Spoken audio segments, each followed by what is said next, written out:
Hello, welcome to Excel skill corner. ഇത് നമ്മളോട് discuss ചെയ്യാൻ പോണത് how to find duplicates and remove duplicates.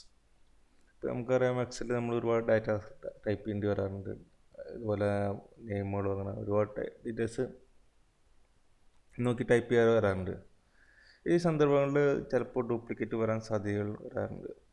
കാരണം നമ്മൾ ഓരോന്ന് ഡാറ്റ എഴുതുമ്പോൾ ഇത് ഒരുപാട് ഡാറ്റയാണെങ്കിൽ നമുക്ക് കണ്ടുപിടിക്കാൻ കുറേ ബുദ്ധിമുട്ടാണ്. എത്ര എണ്ണം ഡ്യൂപ്ലിക്കേറ്റ് വന്നിട്ടുണ്ടെന്ന് അറിയാം കണ്ടുപിടിക്കാനും.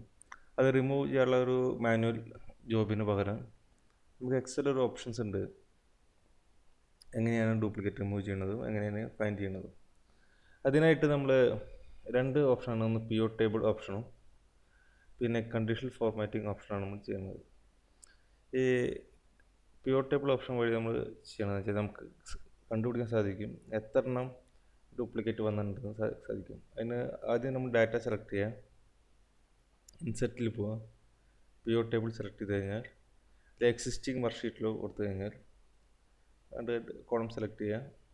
ഓക്കെ, നമുക്കിതിൽ നെയിം നമ്മൾ റോ ടേബിളിലേക്ക് ചൂസ് ചെയ്യുക. അതിൻ്റെ വാല്യൂസും കൂടി എടുക്കുകയാണെങ്കിൽ അതിൽ കൗണ്ട് എന്നൊരു ഓപ്ഷൻ കിട്ടും. കൗണ്ടിൽ നമുക്ക് കണ്ടുപിടിക്കാൻ സാധിക്കും എത്ര എണ്ണത്തിൽ രണ്ടെണ്ണം ഉണ്ട്. ഫോർ എക്സാമ്പിൾ ബാലൻ രണ്ടെണ്ണം ആയിട്ടുണ്ടാവും. ഇവിടെ ചെക്ക് ചെയ്ത് നോക്കി, ബാലൻ എന്ന പേരിൽ രണ്ട് വട്ടം നമ്മൾ ടൈപ്പ് ചെയ്തിട്ടുണ്ട്. അതുപോലെ തന്നെ നോബിൾ എന്ന പേരിൽ രണ്ട് വട്ടം ടൈപ്പ് ചെയ്തിട്ടുണ്ട്. ഇതിൽ നമുക്ക് ഈ രീതിയിൽ നമുക്ക് അതിൻ്റെ ഡ്യൂപ്ലിക്കേറ്റ് എത്ര വാല്യൂസ് വന്നിട്ടുണ്ട് നമുക്ക് കണ്ടുപിടിക്കാൻ സാധിക്കും. ഇതിലുള്ള പല ഓപ്ഷൻസ് നമുക്ക് കണ്ടുപിടിക്കാൻ സാധിക്കും. ഇനി അടുത്തത് കണ്ടീഷണൽ ഫോർമാറ്റിംഗ് വഴി കോളം സെലക്ട് ചെയ്ത് കഴിഞ്ഞാൽ കോളം സെലക്ട് ചെയ്യാം. കണ്ടീഷണൽ ഫോർമാറ്റിംഗിൽ highlights values duplicate values select ചെയ്യുകയാണെങ്കിൽ നമുക്ക് അതിൽ ഡ്യൂപ്ലിക്കേറ്റും യൂണിക്കുണ്ട്. ഡ്യൂപ്ലിക്കേറ്റ് സെലക്ട് ചെയ്ത് കഴിഞ്ഞാൽ അതിൽ കളർ ഏത് കളറാണ് നമുക്ക് ടെസ്റ്റ് ചെക്ക് ചെയ്യാം, റെഡ് ടെസ്റ്റ് വേണോ, എന്ത് വേണമെങ്കിൽ സെലക്ട് ചെയ്യാം. ഈ സെലക്ട് ചെയ്തിട്ട് ഓക്കെ കൊടുക്കുകയാണെങ്കിൽ അതുമായി ബന്ധപ്പെട്ട ഹൈലൈറ്റ് ചെയ്ത് കാണിക്കും. ഡ്യൂപ്ലിക്കേറ്റ് ഏതൊക്കെയാണോ അതൊക്കെ ഹൈലൈറ്റ് ചെയ്ത് കാണിക്കും.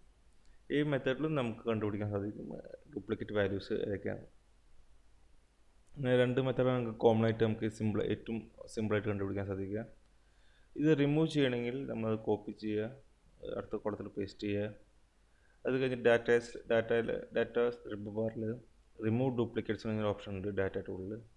അത് ക്ലിക്ക് ചെയ്തിട്ട് സെലക്ട് ചെയ്ത് ഓക്കെ കൊടുക്കുകയാണെങ്കിൽ അതിൽ നമ്മൾ ജസ്റ്റ് ഓക്കെ കൊടുക്കുക. ഓക്കെ കൊടുക്കുമ്പോൾ അതിൽ 4 ഡ്യൂപ്ലിക്കേറ്റ് വാല്യൂസ്, 4 ഐറ്റംസ് ആണ് ഡ്യൂപ്ലിക്കേറ്റ് ഉണ്ടെങ്കിൽ ആ ഡ്യൂപ്ലിക്കേറ്റ് ഓട്ടോമാറ്റിക് റിമൂവ് ചെയ്യും. എന്നിട്ട് ഫ്രഷ് വാല്യൂസ് മാത്രമേ വരുള്ളൂ. ഇത് വളരെ സിമ്പിളായിട്ടുള്ള ഓപ്ഷനാണ്. എന്നാൽ നമുക്ക് ചില സമയങ്ങളിൽ ഒരുപാട് നമ്മൾ ടൈം കൺസ്യൂം ചെയ്യണതാണ് ഈ ഡ്യൂപ്ലിക്കേറ്റ് കണ്ടുപിടിക്കുക. അപ്പോൾ നമുക്ക് ഈ ഫോർമുല നന്നായി പ്രാക്ടീസ് ചെയ്യുക. ഈ 3 ഓപ്ഷൻ നന്നായി പ്രാക്ടീസ് ചെയ്യുകയാണെങ്കിൽ നിങ്ങളുടെ വർക്കിൽ ഒരുപാട് ടൈം നിങ്ങൾക്ക് സേവ് ചെയ്യാൻ സാധിക്കും. Okay, thank you.